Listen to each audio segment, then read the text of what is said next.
Professor Jeffrey long death అనేది అదొక process of life అని తేల్చి చెప్పడం జరిగింది. అంటే కార్డియాక్ అరెస్ట్ అయిన వారు వాళ్ళు ఏం చెప్పారంటే, మేము ఒక ద్వారం గుండా పైకి వెళ్ళామని, మా కళ్ళు ఐస్లెస్ విజన్ అయ్యాయని. కొంతమంది బ్లైండ్స్ అయితే ఏం చెప్పారంటే, మేము బ్లైండ్స్ అప్పుడు మాకు కళ్ళు చూపు వచ్చిందని, హాస్పిటల్ బిల్డింగ్ నుంచి దూసుకుంటా పైకి వెళ్ళామని ఇలా చెప్పారు. అనస్థీషియా ఎక్కువ ఇచ్చిన వారు కూడా ఇట్లాంటి ఎక్స్పీరియన్స్ నే వాళ్ళు కూడా వ్యక్తం చేశారు.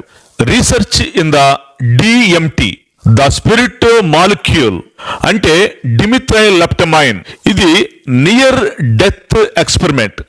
ఇది ఏం చెప్పిందంటే, అంటే ఒక సోల్ ఒక బాడీని వదిలిపెట్టి ఒక వే గుండా, ఒక మార్గం గుండా వెళ్ళిపోవటాన్ని ఇది క్లియర్ కట్ గా చెప్పింది.